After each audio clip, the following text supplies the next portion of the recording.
إن الحمد لله نحمده ونستعينه ونستغفره ونتوب إليه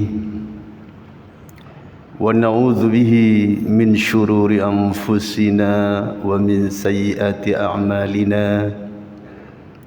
من يهد الله فلا مضل له ومن يضلل فلا هادي له وأشهد أن لا إله إلا الله وحده لا شريك له وأشهد أن محمدا عبده ورسوله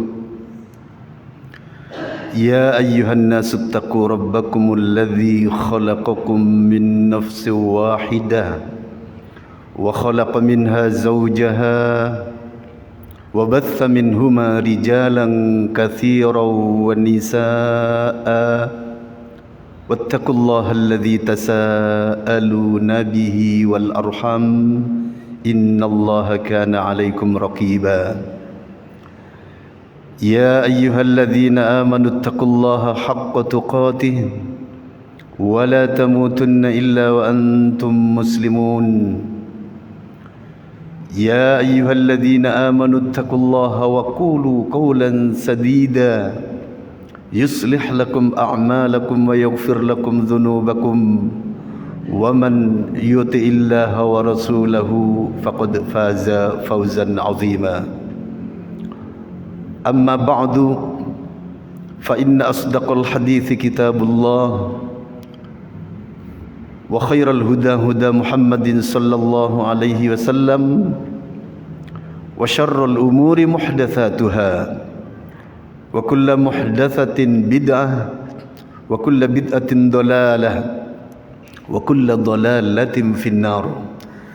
معاشر المسلمين رحمكم الله، فإني أوصيكم ونفسي بتقوى الله فقد فاز المتقون.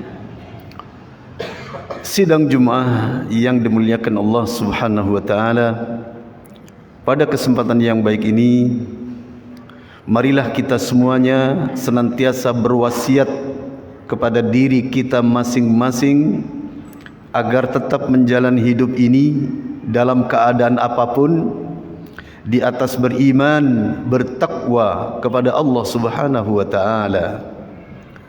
Karena hanya dengan menjalani hidup ini di atas beriman, bertakwa kepada Allah Subhanahu wa taala, berarti kita telah menjalani hidup ini di atas jalan yang benar, jalan yang dikehendaki oleh Allah Tuhan kita. Karena tidaklah Allah menciptakan kita di muka bumi ini kecuali agar kita beriman kepadanya, dan jalan yang diperlukan oleh diri kita masing-masing. Karena barang siapa menjalani hidup ini tidak di atas beriman, bertakwa kepada Allah Subhanahu wa taala, berarti hidupnya ala syukuki wal auham, di atas keraguan dan kebimbangan. Wa ma'aluhu jahannam khalidan fiha, sedangkan tempat kembalinya sudah pasti neraka jahanam dan ia kekal selama-lamanya di dalamnya. Wal iyadzu billah, dan kita berlindung kepada Allah dari panasnya api neraka jahanam.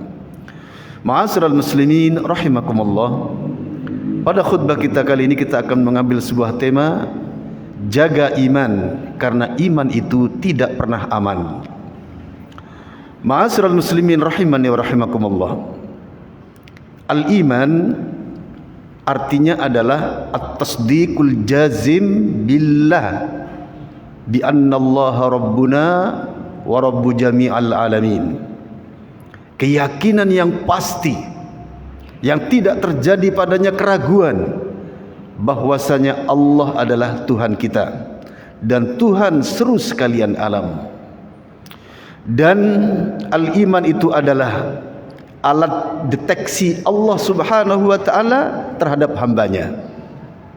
Apakah hamba itu berhak mendapatkan penghargaan yang tertinggi, pertengahan, atau rendah, atau bahkan berhak dilemparkan ke dalam neraka?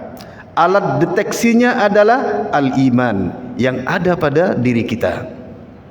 Barang siapa beriman kepada Allah, maka imannya pun akan dilihat oleh Allah seberapa tingkatannya. Sedangkan yang tidak beriman kepada Allah sudah pasti tempatnya adalah di neraka jahanam, khalidan fiha abada, kekal selama-lamanya di dalamnya.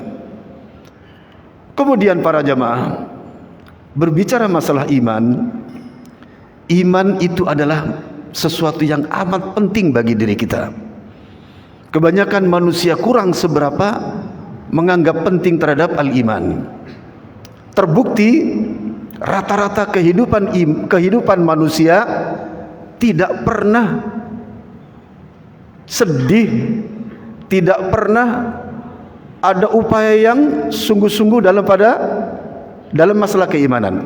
Atau rata-rata kita lihat manusia tidak mengarah kepada kesungguhan dalam urusan iman. Ini perkataan yang paling pas. Masih menyia-nyiakan waktu, masih bisa tertawa lebar, masih bisa menonton video sekian jam, masih bisa baca koran sekian jam, masih bisa jalan-jalan sekian jam, masih bisa pergi ke mal-mal, ya, duduk-duduk pinggir jalan, minum kopi di warung giras sekian jam, padahal imannya terancam. Sedangkan iblis, para jamaah, iblis, karena memang iblis diciptakan oleh Allah untuk menguji kita, liyabluwakum ayyukum ahsanu amala, untuk menguji kalian siapa di antara kalian terbaik imannya, yang terbaik amalnya. Maka sedangkan iblis untuk merusak iman kita 24 jam. Sebagaimana dalam surah Al-A'raf ayat 16 sampai 17, kronologi perseteruan antara iblis dengan Adam alaihissalam. Tatkala iblis tidak mau sujud kepada Adam, maka iblis pun terlaknat. Aba wastakbar, dia menolak lagi, menyombongkan diri.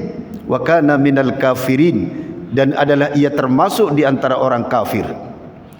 Setelah dilaknat, iblis kemudian bersumpah di hadapan Allah saat itu.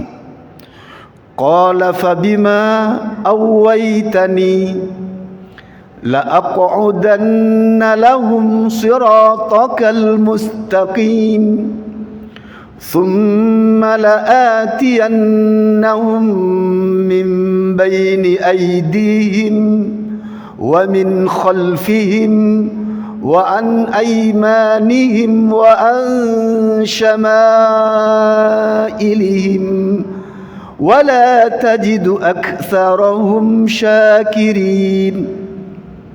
Yang artinya, karena engkau telah mencelakakan aku wahai Tuhanku, maka akan aku halang-halangi mereka dari jalanmu yang lurus. Kemudian akan aku datangi mereka dari arah depan mereka, dari arah belakang mereka, dari arah kanan dan kiri mereka. Dan engkau tidaklah mendapati kebanyakan mereka bersyukur. Ma'asyiral muslimin rahimani wa rahimakumullah. Iman kita tidak aman para jemaah, dan tidak akan pernah aman. Sampai kapan? Sampai kita mati. Karena iman kita terus akan diincar oleh musuh-musuh iman kita. Dan iman kita terus akan diuji oleh Allah. Sampai kapan? Hatta ya'tiyakal yakin, sampai datang kematian. Jadi iman yang ada di dalam diri kita itu akan diuji oleh Allah, dan akan dijadikan oleh Allah selalu dikejar-kejar oleh musuhnya. Sampai kapan? Sampai kita mati. Kenapa?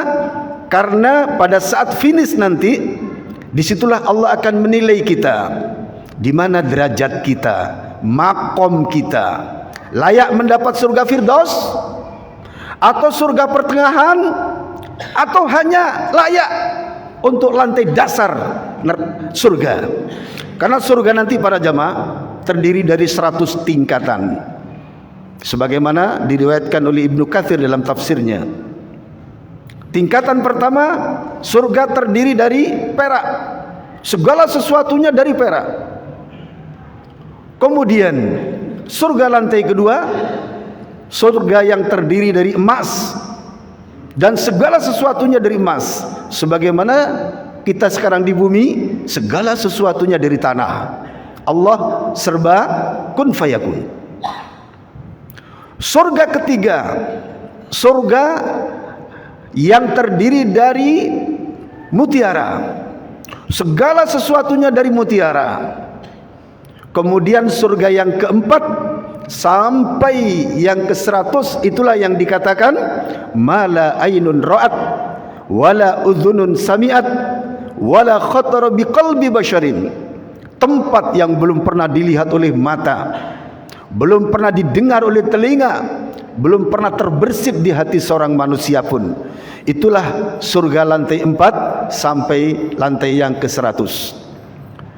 Tingkatan keempat sampai yang ke-100. Ma'asyiral muslimin rahimani wa rahimakumullah. Perjalanan kita selama di dunia memikul imannya, membawa imannya, nanti begitu malaikat maut sudah datang dan mengambil rohnya, itulah finish. Saat itulah ukuran kita ditentukan oleh Allah. Enak atau tidak enak? Derajat paling tinggi, pertengahan, atau derajat yang ada di lantai paling dasar, atau bahkan terlempar dulu ke neraka kemudian baru masuk surga, atau bahkan ke neraka untuk selama-lamanya. Inilah iman para jamaah. Disinilah peranan iman untuk kita. Iman adalah sesuatu yang menentukan bagi diri kita. Kita ini mau dihargai berapa oleh Allah? Iman kita para jamaah, bukan kekayaan kita, bukan jabatan kita, bukan, tapi iman kita. Mau seberapa tingkatannya, makomnya, derajatnya, mau diberi yang enak atau yang tidak enak, tergantung iman kita. Dan iman adalah merupakan harta yang paling mahal yang ada dalam diri kita. Kenapa? Karena hanya dengan ada iman sebesar biji debu di dalam hati kita, kita akan keluar dari neraka. Walaupun masuk neraka dulu.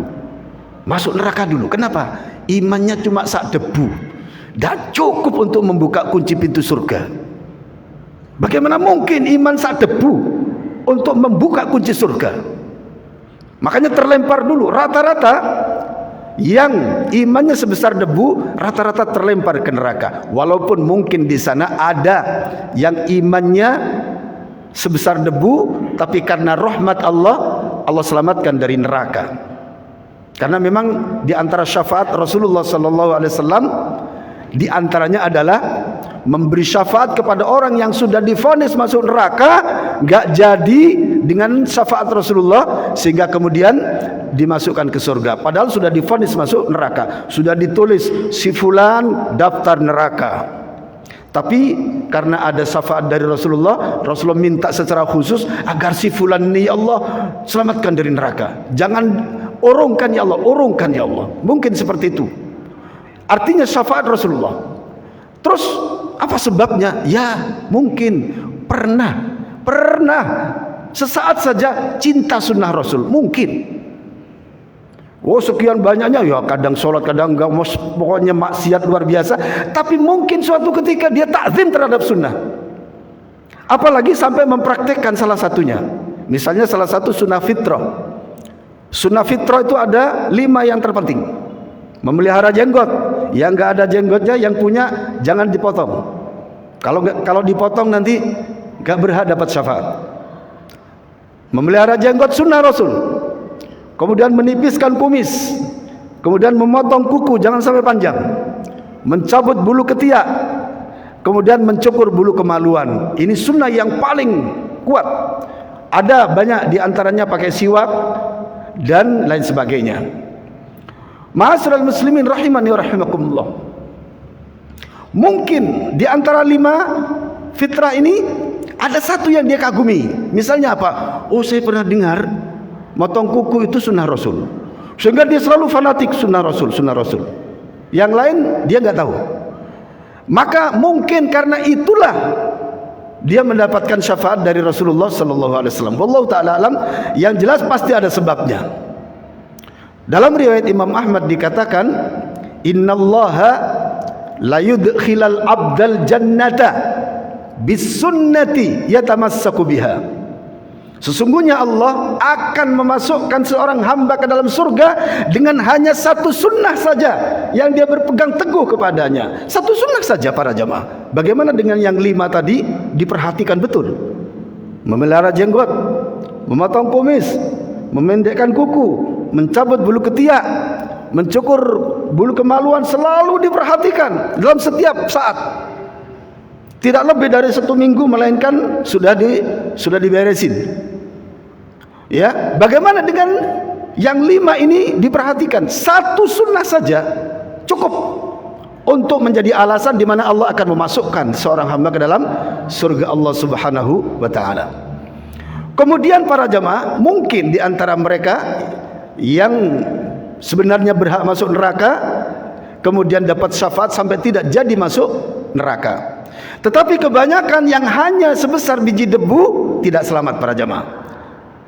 Masuk neraka dulu, kemudian untuk dikeluarkan setelah masa tanggung jawabnya selesai. Tergantung, mungkin sehari langsung keluar, seminggu baru cair keluar, 1 bulan baru cair keluar, 1 tahun baru cair keluar, sampai kepada yang berjuta-juta tahun baru keluar, sampai kepada yang paling akhir dikeluarkan dari neraka, sampai kepada yang paling terakhir Nabi keluarkan, yaitu seorang manusia yang selama hidupnya hanya pernah sekali mengucapkan la ilaha illallah. Kemudian setelah itu pemberi syafaat selesai dan mereka istirahat. Dari para malaikat, para nabi, manusia-manusia yang diizinkan memberi syafaat sudah selesai dan mereka sudah siap untuk istirahat. Tinggal Allah sendiri yang kemudian bertindak memberi syafaat dengan menciduk, sekali ciduk. Kemudian Allah tidak peduli seberapa manusia dan jin yang ada dalam genggamannya. Kemudian dalam hadis lain diriwayatkan 2 kali genggam. Sekali genggam saja sudah seberapa para jamaah. Kemudian masih ada hadis yang menyatakan 2 kali genggam. Dan Nabi ketika ditanya siapa yang masuk dalam genggaman Allah itu, Nabi menjawab, manusia yang selama hidupnya tidak pernah berbuat kebajikan. Sungguh luar biasa ini para jemaah. Siapa mereka? Semoga bukan kita, karena kita masih sholat 5 waktu, masih berusaha untuk banyak berbuat kebajikan. Semoga kita termasuk al-awailu, orang-orang yang pertama-tama masuk surga bi ghairi hisab, tanpa hisab. Amin. Ma'asyiral muslimin rahimani wa rahimakumullah. Di sini kita akan mendudukkan tentang pentingnya al-iman. Namun para jamaah, saya pernah berasumsi siapa kira-kira yang masuk dalam genggaman Allah itu. Karena jawaban Rasulullah adalah yaitu manusia yang tidak pernah berbuat kebajikan selama hidupnya, sampai saya berasumsi mudah-mudahan bapak ibu Nabi masuk, paman Abu Thalib masuk, kakek Abdul Muttalib masuk, semoga orang-orang yang baik-baik itu masuk. Asumsi saya seperti itu.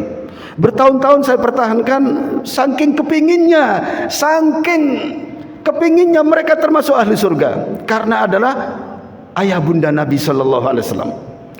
Tapi kemudian putus harapan setelah di dalam hadis dikatakan bahwa mereka mati dalam keadaan kafir. Abu Thalib jelas ketika ditawari iman, mereka menoleh ke kafir, kemudian mati. Jelas. Maka kemudian saya dapat di dalam Al-Quran juga bahwasanya orang kafir itu khalidina fiha abada. Mereka kekal selama-lamanya di dalamnya, yakni di dalam neraka. Saat itu kemudian asumsi saya tadi kemudian tumbang para jamaah. Lalu siapa mereka? Ya, jawaban yang paling tepat adalah kemungkinan yang masih ada iman di dalam hatinya, tapi imannya sudah super kecil. Super kecil itu kan bisa diasumsikan kepada yang tidak pernah berbuat kebajikan, tapi ada iman. Entah sekedar percaya, tapi kemudian diterima di sisi Allah. Sebelum mati sekedar ada sebersit percaya Allah Tuhan saya misalnya, Yang tadinya nggak percaya kalau Allah itu Tuhan, nggak percaya. Kan sekarang banyak manusia seperti itu, nggak percaya. Buktikan mana Tuhan, mana Allah katanya. Tiba-tiba mati kurang sedetik, tiba-tiba Allah Tuhan. Mungkin para jamaah. Karena selama hidupnya tidak pernah berbuat amal kebajikan. Wallahi para jamaah, manusia-manusia yang masuk dalam genggaman itu betapa beruntungnya mereka. Betapa mereka terkagetkan, yang tadinya tidak ada harapan tiba-tiba tersangkut dalam genggaman. Kemudian dimandikan di Nahrul Hayah, sungai kehidupan. Kemudian mereka tumbuh bagaikan jamur yang tumbuh mekar. Kemudian mereka dimasukkan ke dalam surga Allah Subhanahu wa taala. Tapi setelah kapan? Setelah sekian juta, wallahu taala juta-juta tahun, wallahu taala alam. Tidak ada batasan. Itulah kisah perjalanan al-iman para jamaah. Nah, yang paling penting bagi kita adalah mari kita jaga iman kita, perhatikan iman kita, dan selalu kita awasi dan kita upayakan iman kita untuk menjadi iman yang baik, menjadi iman yang bertambah bobotnya, bertambah kualitasnya, sampai benar-benar naik di hadapan Allah menjadi al-iman as-sadiq, iman yang benar. Harus kita perjuangkan para jamaah. Saya melihat banyak manusia, termasuk terkadang diri saya sendiri, lalai terhadap urusan iman. Urusan dunianya Masya Allah nikmat sekali, sampai rebutan, sampai terjadi bacaan macam-macam. Tapi dalam urusan iman, tidak ada yang lari menuju masjid. Lari kenapa?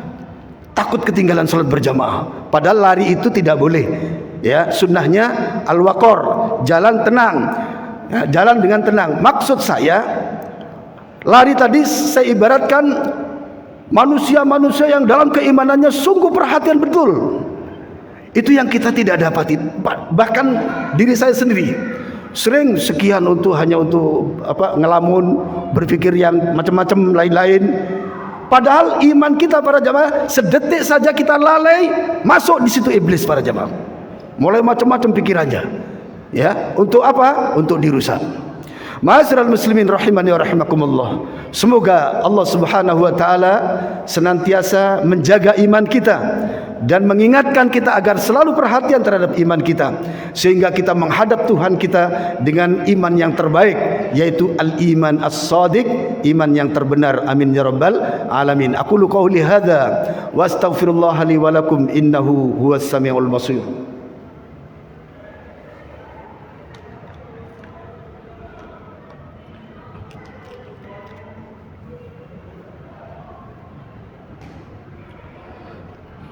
Alhamdulillahi rabbil alamin, wassalatu wassalamu ala sayyidil mursalin wa ala alihi wa ashabihi ajmain, amma ba'du.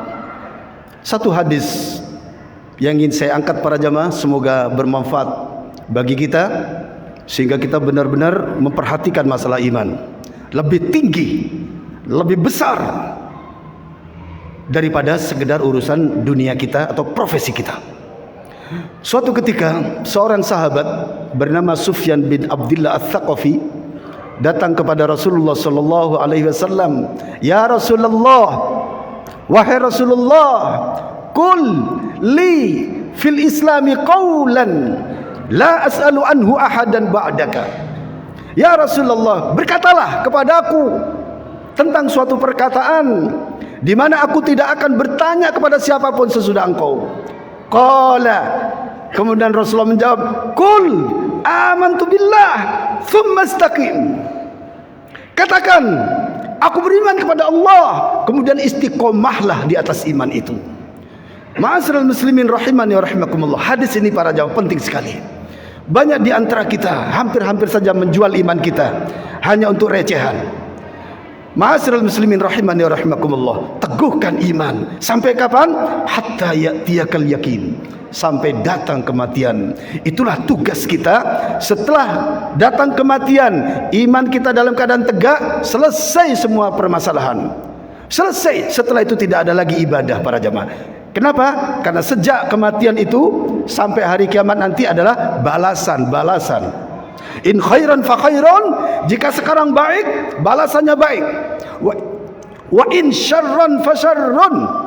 Jika jelek, kurang perhatian, kurang seberapa perhatian terhadap imannya, dibiarkan imannya merana, fasyarrun, maka akan jelek.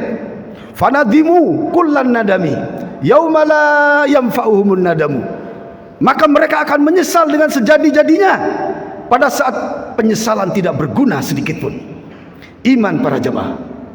Mari profesi kita silakan, yang punya profesi tinggi silakan, tapi jangan lupa iman kita harus di atas segala-galanya. Karena iman itulah yang akan membawa kita naik ke atas ke hadapan Allah Subhanahu wa taala. Iman kita bukan siapa-siapa. Apabila iman kita baik, maka jalan kita menuju Allah jalan yang lapang, enak. Apabila iman kita jelek, maka kita akan tersangkut-sangkut, dan itulah siksa para jemaah. Nauzubillah. Ma'asyiral muslimin rahimani wa rahimakumullah. Ibadallah, innallaha wa malaikatahu yusholluna 'alan nabi. Ya ayyuhalladzina amanu shallu 'alaihi wa sallimu taslima. Allahumma shalli 'ala Muhammadin wa 'ala ali Muhammadin kama shallaita 'ala Ibrahim wa 'ala ali Ibrahim.